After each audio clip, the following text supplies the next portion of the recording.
Okay. हम start करते हैं कि एक फंक्शन है। हम उस फंक्शन की कंटिन्यूटी डिस्कस करना चाहते हैं एक पॉइंट सी के ऊपर ना। तो डेफिनेशन ये है कि ये जो आपके पास फंक्शन है, a function f is said to be continuous at point c. At point c, let's say ये पॉइंट आपके पास सी है। If the following conditions are satisfied, अगर आपके पास उसमें से कुछ कंडीशंस हैं, तीन प्रॉपर्टीज हैं, अगर वो प्रॉपर्टीज सेटिस्फाई हो जाती हैं तो वो फंक्शन आपके पास कंटिन्यूस होगा। अगर उनमें से कोई प्रॉपर्टी सेटिस्फाई नहीं होती तो हम कहेंगे कि वो फंक्शन कंटिन्यूस नहीं है। If the following conditions are satisfied. इसमें आप एक बात ऑब्जर्व कीजिएगा कि सारी की सारी प्रॉपर्टीज इंपॉर्टेंट है। मैं फर्स्ट प्रॉपर्टी की बात करता हूँ, मैं term by term her property को एक्सप्लेन करूंगा। फर्स्ट प्रॉपर्टी है एग्जैक्ट वैल्यू पे। एग्जैक्ट वैल्यू पे ऐसे कि आप x की जगह एग्जैक्ट सी पुट कर दें, मतलब जे कि हम सी पे कंटिन्यूटी चेक करना चाहते हैं ना। तो फंक्शन है एफ ऑफ एक्स, आप क्या करें, x की जगह c पुट कर दें। तो हम क्या करेंगे, रिप्लेस x बाय c। तो आपके पास एक नंबर कैलकुलेट होकर जाएगा एफ ऑफ c। तो ये एफ ऑफ सी डिफाइंड होना चाहिए। F of c is defined. Defined का क्या मतलब है कि आप जब ये जो एफ ऑफ सी है ये एक्स की जगह एग्जैक्ट सी पुट करें तो आपके पास जो आंसर आए वो एक डेफिनेट नंबर आ जाए। मीन्स के कोई एक फिक्स नंबर आपको मिल जाए, फिक्स एक पॉइंट मिल जाए, तो उसे हम कहते हैं वो डिफाइंड है। लेट से आंसर 1 आ जाए, कोई भी एक स्पेसिफिक नंबर आ गए, इट्स मीन्स कि आपका आंसर डिफाइंड है। अनडिफाइंड, इसका मतलब दूसरे अल्फाज में ये बनता है ना कि जो आपका नंबर है वो अनडिफाइंड नहीं होना चाहिए। आपको पता है कि अनडिफाइंड नंबर किस तरह के होते हैं। लेट्स से क्या नहीं आना चाहिए, मैं वो लिखने लगा हूँ। आप पुट करें, आपका आंसर इन्फिनिटी नहीं आना चाहिए। मतलब ऐसे भी कुछ क्वेश्चंस होंगे जिसमें x की जगह एग्जैक्ट वैल्यू पुट करेंगे, you will get infinity. Infinity means के आपको समथिंग डिवाइडेड बाय जीरो मिल जाएगा। तो something divided by zero it's means के आपने ये जो वैल्यू हो जाएगी वो अनडिफाइंड हो जाएगी। आप x की जगह एग्जैक्ट जीरो पुट करें, मतलब सी पुट करें सॉरी, तो जीरो बाय जीरो फॉर्म नहीं बननी चाहिए, राइट। इस तरह से ये जो कुछ इनडिटर्मिनेट फॉर्म है जिसमें से जो इम्पोर्टेंट है जो हमें यूज करनी है वो जस्ट यही दो ही हैं। मतलब कि x की जगह एग्जैक्ट वो पॉइंट अगर हम फंक्शन को दें तो आपका फंक्शन कोई एक डेफिनेट नंबर प्रोड्यूस कर दे। समथिंग डिवाइडेड बाय जीरो ये चीज ना बने, तब हम कहेंगे कि आपके पास जो फंक्शन है वो डिफाइंड है। ये दो बातें अगर ना हुई तो हम कह देंगे कि वो फंक्शन डिफाइंड है। कुछ और भी इनडिटर्मिनेट फॉर्म है, फिलहाल हम उनको डिस्कस नहीं करते। Like one raise to the power infinity नहीं बनना चाहिए, zero raise to the power zero नहीं बनना चाहिए, एंड सो ऑन, राइट। तो ये इस तरह की कुछ इनडिटर्मिनेट फॉर्म है जो कि नहीं आनी चाहिए। तो अच्छा, ये थी आपकी फर्स्ट प्रॉपर्टी। सेकंड प्रॉपर्टी आपके पास ये है कि फर्स्ट जो प्रॉपर्टी है वो एग्जैक्ट वैल्यू पे है ना, एक्स की जगह एग्जैक्ट सी पुट करेंगे। सेकंड प्रॉपर्टी ये है कि आप सी पे लिमिट कैलकुलेट करेंगे। Limit x approaches to c f of x, ये जो सी पे लिमिट है इट मस्ट एग्जिस्ट। जो सी पे आप लिमिट कैलकुलेट करेंगे सेम पॉइंट पे, आपको पता है लिमिटिंग वैल्यू और एग्जैक्ट वैल्यू में तो फर्क तो है। तो लिमिट एग्जिस्ट करनी चाहिए। अच्छा, लिमिट के एग्जिस्टेंस के लिए मैंने प्रीवियस क्लास में आपको बताया था कि लिमिट तो तब एग्जिस्ट करती है जब left hand limit and right hand limit दोनों सेम आ जाए। Means limit x approaches to c f of x from left side equal to limit x approaches to c from right side f of x. जब आपके पास left hand limit right hand limit का answer same आएगा तो इसका मतलब दूसरे अल्फाज में यही होगा कि लिमिट एग्जिस्ट कर रही है। लिमिट के एग्जिस्टेंस का ये भी मतलब होता है कि आंसर इन्फिनिटी नहीं आना चाहिए, राइट। तो ये आपके पास सेकंड प्रॉपर्टी है कि लिमिट एग्जिस्ट करनी चाहिए। समझ आ रही है आपको। थर्ड वन लास्ट प्रॉपर्टी है कि आपके पास थर्ड प्रॉपर्टी क्या है कंटिन्यूस फंक्शन होने के लिए, कि आपकी जो सेकंड प्रॉपर्टी है मींस के लिमिट का answer limit x approaches to c, f of x का आंसर इक्वल आना चाहिए किस पे, एफ ऑफ सी के। मतलब कि लिमिट का आंसर और एग्जैक्ट वैल्यू पे फंक्शन का आंसर दोनों सेम होने चाहिए। मतलब कि फर्स्ट प्रॉपर्टी का जो आंसर आ रहा है और जो सेकंड प्रॉपर्टी का जो आंसर आ रहा है ये दोनों सेम होने चाहिए। अगर किसी फंक्शन ने इन तीनों प्रॉपर्टीज को सेटिस्फाई किया तो वो फंक्शन आपके पास क्या होगा, फंक्शन कंटिन्यूस हो जाएगा। अगर इसमें से if one or more, if any one of above fail, अगर इसमें से कोई एक भी फेल हो गई तो जो फंक्शन होगा वो कंटिन्यूस नहीं होगा, उस फंक्शन को हम कहेंगे वो डिसकंटिन्यूस है। ठीक है, डिसकंटिन्यूटी के लिए इनमें से कोई एक भी फेल हो गई तो आपके पास जो फंक्शन होगा then f would be discontinuous function at given point c. बात समझ आ रही है कि किसी फंक्शन में कंटिन्यूटी की क्या डेफिनेशन है, discontinuous at the given point c. Clear? तो कंटिन्यूस फंक्शन के लिए कितनी प्रॉपर्टीज हमने एनालिटिकली चेक करनी होंगी। ग्राफ को मैंने बता दिया था, ग्राफ में क्या होता है कि लिमिट ग्राफ में ब्रेक ना आए तो फंक्शन कंटिन्यूस, ग्राफ में ब्रेक आ जाए तो फंक्शन डिसकंटिन्यूस होता है। एनालिटिकली हमने अपने प्रॉब्लम्स को कैसे लेके चलना होगा कि कोई फंक्शन गिवन, आपके पास कोई फंक्शन गिवन होगा, आपने डिस्कस करना होगा कि क्या ये वो फंक्शन डिसकंटिन्यूस है या डिसकंटिन्यूस नहीं है। कोई गिवन वैल्यू होगी उस पर आपने चेक करना है। तो term by term position apply करते जाएंगे conditions. First condition satisfy, second satisfy, third satisfy. अगर तीनों सेटिस्फाई हो जाएंगी तो हम कह देंगे कि फंक्शन कंटिन्यूस है। इनमें से कोई एक सिंगल भी फेल हो जाए हो गई तो वो फंक्शन क्या होगा, वो फंक्शन डिसकंटिन्यूस होगा। बात समझ आ रही है आपको? इसमें जो सेकंड प्रॉपर्टी है ना वो लिमिट की एग्जिस्टेंस पे है। दैट्स वाई मैंने प्रीवियस आपको जो पूरा लेक्चर है वो किस पे दिया कि लिमिट कब एग्जिस्ट करती है, left hand limit right hand limit calculate कैसे करते हैं, फंक्शन को लेफ्ट साइड के लिए कैसे चूज करते हैं, राइट साइड के लिए कैसे चूज करते हैं, वो सारा हमने डिस्कस किया था। क्लियर? एग्जाम्पल से बात समझेंगे तो आपको अच्छा समझ आएगा। लेट्स से कि आपके पास एक एग्जाम्पल है, मैं एक वेरी फेमस फंक्शन है वो ले लेता हूँ। F of x is equal to x square -4 divided by x-2। और हम इस फंक्शन की कंटिन्यूटी डिस्कस करना चाहते हैं और स्टेटमेंट ऐसे है कि discuss the continuity of this function.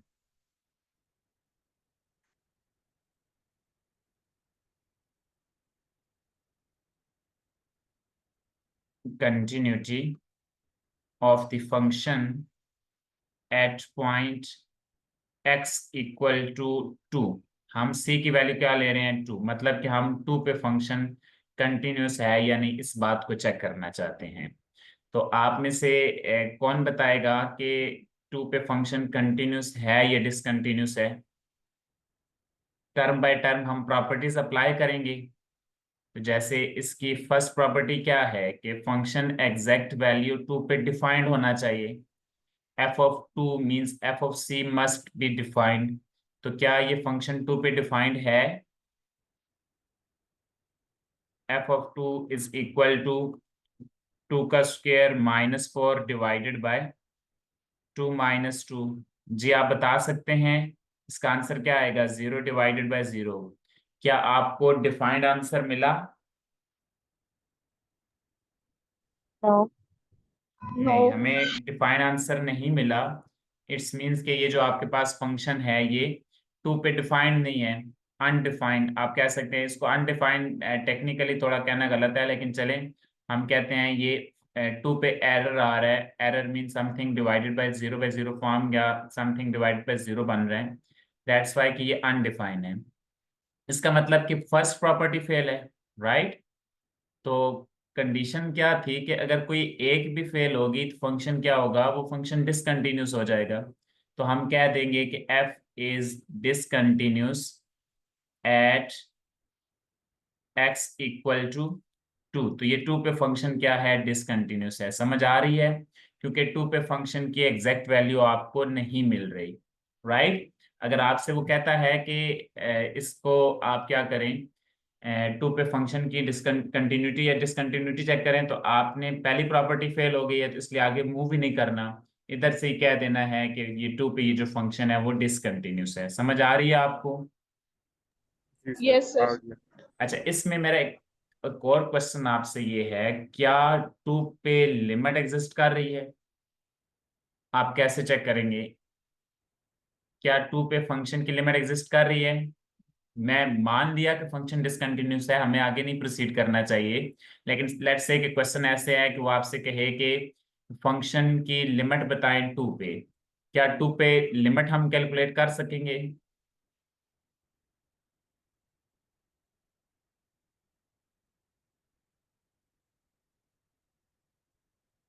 जी, कौन बताएगा? सेकंड प्रॉपर्टी में इसमें डिस्कस करना चाहता हूँ।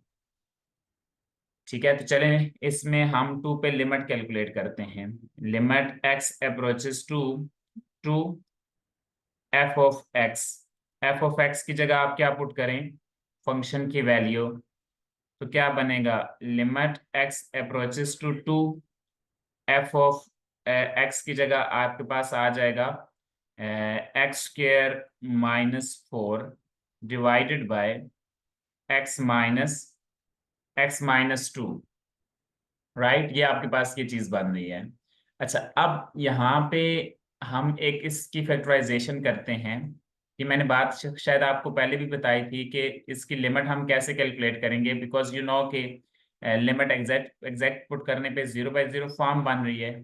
दैट्स वाई इस तरह के लिए हमने लिमिट के बारे में पढ़ा था, फिर हम उसको सिंप्लीफाई करेंगे।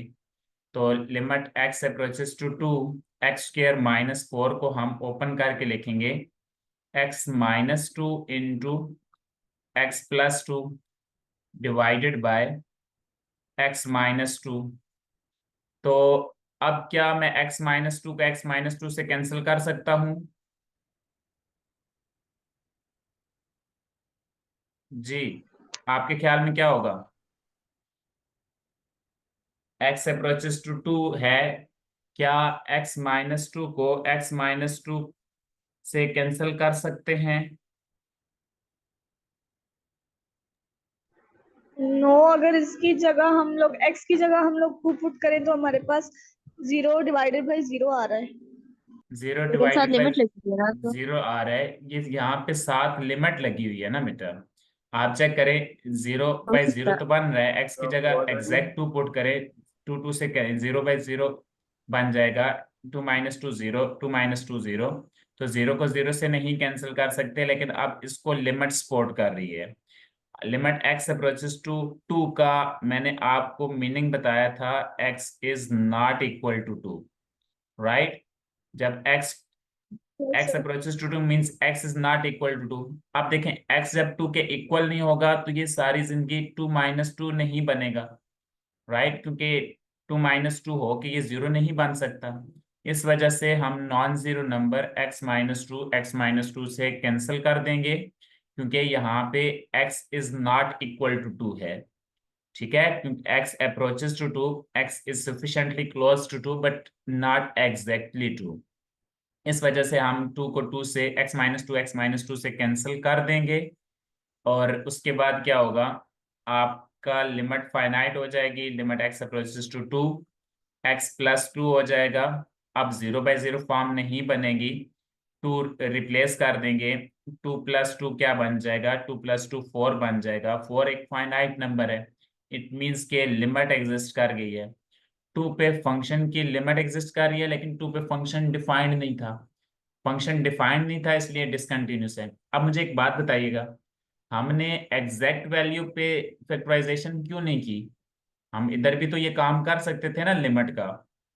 जो आप इस फंक्शन को स्टार्ट से ही, अगर आप इसको लेट से बेटा ब्रेक कर दें, अगर ऐसे होता, मतलब एग्जैक्ट वैल्यू पे ही अगर आप बात कर रहे होंगे, आप एग्जैक्ट 2 पे बात कर रहे हैं ना, तो एफ ऑफ एक्स को आप ऊपर स्टार्ट से ही लिख देते कि भाई फंक्शन की फैक्टराइजेशन तो हमें आती है, एक्स स्क्वेयर माइनस 4 बन जाएगा x - 2 into x+2 divided by x - 2 divided bye x - 2, ये इस तरह की बात होगी।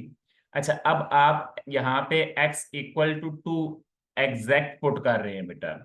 जब आप एग्जैक्ट पुट कर रहे हैं तो इसका मतलब है कि x की वैल्यू एग्जैक्ट 2 के इक्वल है, तो इस 2 इधर जब आप रिप्लेस करेंगे ना, इधर 2 - 2 बन जाएगा। 2 - 2 0, यहाँ पे 2 - 2 0। तो आपने छोटी क्लासेस में पढ़ा था कि हमेशा नॉन जीरो नंबर कैंसिल होता है। यहाँ पे अगर आप इसकी फैक्टर इसको कैंसिल आउट करते हैं ना, x-2 को x-2 के साथ विदाउट लिमिट लिमिट नहीं लगाते, और आप एग्जैक्ट फर्स्ट जो प्रॉपर्टी है उसमें आप बात भी ये कर रहे हैं कि आप x की जगह एग्जैक्ट 2 पुट करेंगे, तो इसका मतलब कि आप फिर 0 को 0 से कैंसिल कर रहे होंगे। दैट इसका मतलब ये टेक्निकली इसमें मिस्टेक आती है, इसलिए हम फर्स्ट स्टेप में ये वाला काम नहीं करेंगे फैक्टराइजेशन में। इस दैट्स वाई कि 0/0 फॉर्म आ रही है। अच्छा, इसमें ना लिमिट जब आपने साथ लगाई, लिमिट x अप्रोचेस टू 2 का मीनिंग ने आपको बताया कि x is not equal to 2। It's means कि x 2 के इक्वल नहीं होगा। दैट्स वाई कि अब आप x-2 को x-2 से कैंसिल कर सकते हैं। लिमिट ने आपको सारा दे दिया, लिमिट ने बता दिया कि भाई ये x-2 0 नहीं बनेगा। समझ आ रही है बात की? क्लियर है ये बात? Yes sir. ठीक है, तो अब इस फंक्शन में जस्ट ये बताना चाहता हूँ कि 2 पे फंक्शन की लिमिट एग्जिस्ट कर रही है, लेकिन 2 पे फंक्शन की एग्जैक्ट वैल्यू नहीं मिल रही। ठीक है, तो ये फंक्शन 2 पे डिसकंटिन्यूस है। अच्छा, एक और क्वेश्चन है मेरा, क्योंकि मैं क्वेश्चन एक्सरसाइज के क्वेश्चन जल्दी से करा दूंगा अगर मैंने सारी बातें इधर एक्सप्लेन कर दी तो। लिमिट की एग्जिस्टेंस के लिए मैंने यहाँ पे लेफ्ट हैंड लिमिट और राइट हैंड लिमिट कैलकुलेट क्यों नहीं की? कौन बताएगा? मैंने कल आपको लिमिट की एग्जिस्टेंस के लिए पहले तो लेफ्ट हैंड लिमिट निकाली थी, फिर राइट हैंड लिमिट निकाली थी। बात समझ आ रही है? फिर फंक्शन की एग्जैक्ट वैल्यू पे बात की थी ना। क्लियर? तब वो लिमिट का आंसर आएगा। Left hand limit right hand limit क्यों कैलकुलेट करने की जरूरत नहीं पड़ी है, कौन बताएगा?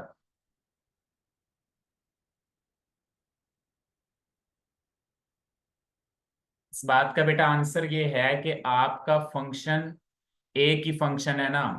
आप x is not equal to 2 की बात कर रहे हैं। मैं ये बात यहां से एक्सप्लेन करने की कोशिश करता हूं, अगर ना समझ आई तो अगला एक क्वेश्चन है उसमें ऑफ कोर्स आपको ये बात समझ आ जाएगी। आपके पास x2 पे आप बात कर रहे हैं और फंक्शन एक ही है। फंक्शन क्या है? f of x equal to x² - 4 divided by x-2। अच्छा, जब x is not equal to 2 होगा तो आपका फंक्शन या तो मतलब x की वैल्यू 2 के लेफ्ट साइड पे होगी या 2 के राइट साइड पे होगी। समझ आ रही है बात की? x 2 के इक्वल नहीं है ना, हमें ये तो नहीं बता रहा कि लेस देन है या राइट साइड या ग्रेटर देन है। तो x is not equal to 2 यहाँ पे भी है, लेफ्ट साइड में भी x is not equal to 2 right side में भी है बेटा। अच्छा, तो प्रॉब्लम ही नहीं है। मतलब ये हुआ कि आपके pass through out left side के लिए राइट साइड के लिए फंक्शन ही एक है। लेफ्ट हैंड लिमिट का कंसेप्ट आपको बताता था कि अगर लेफ्ट साइड में फंक्शन कुछ और हो तो फिर लेफ्ट साइड के लिए लेफ्ट हैंड लिमिट कैलकुलेट करना है। फंक्शन अगर डिफाइंड हो, फंक्शन डिफरेंट हो, फंक्शन टुकड़ों में डिफाइन था प्रीवियस, जो राइट हैंड लिमिट के लिए फंक्शन राइट साइड में अगर 2 से राइट साइड में फंक्शन कुछ और होता तो फिर हम लेफ्ट हैंड लिमिट और राइट हैंड लिमिट कैलकुलेट करते। इसमें x is not equal to 2 के लिए फंक्शन ही एक है, तो चाहे आप लेफ्ट साइड से लिमिट कैलकुलेट करें आप फंक्शन यही चूज करेंगे लेस देन 2 के लिए, चाहे आप राइट साइड के लिए लिमिट कैलकुलेट करें x ग्रेटर देन 2 के लिए तो भी आप फंक्शन तो यही चूज करेंगे। राइट, तो उस सूरत में लेफ्ट हैंड लिमिट और राइट हैंड लिमिट सेम हो जाती है। जिन क्वेश्चंस में पीस वाइज फंक्शन होते हैं, जिन क्वेश्चन में डोमेन के लेस देन पोर्शन के लिए आंसर कुछ और हो, ग्रेटर देन पोर्शन के लिए आंसर कुछ और हो, तो उस केस में आप पे लाजिम होता है कि आपने लेफ्ट हैंड लिमिट और राइट हैंड लिमिट दोनों कैलकुलेट करने होते हैं। बात समझ आ रही है आपको? तो इसमें हमें जरूरत नहीं है क्योंकि फंक्शन ही एक है।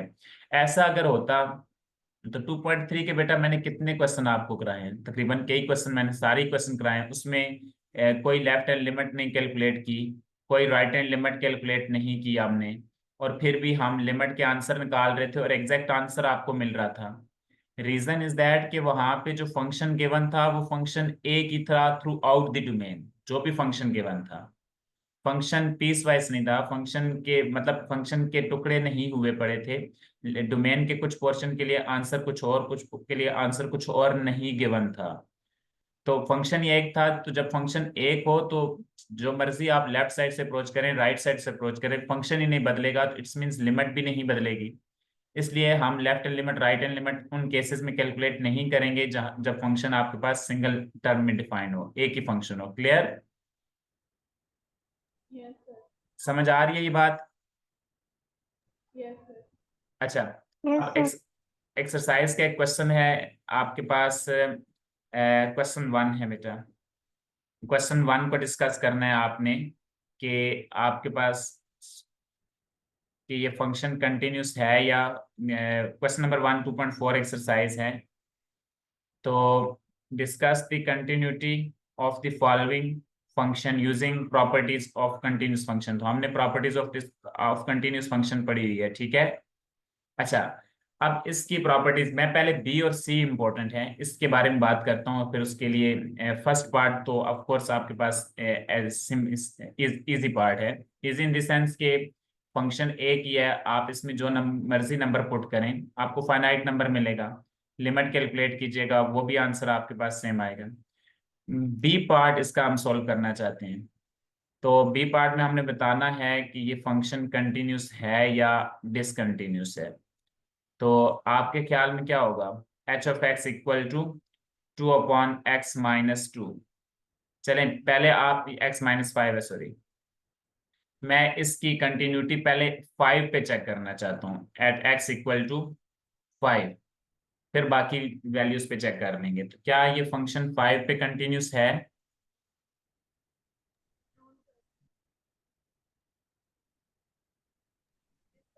क्योंकि अगर हम x की जगह 5 पुट करेंगे तो यहाँ पे हमारे पास 0 आ जाएगा।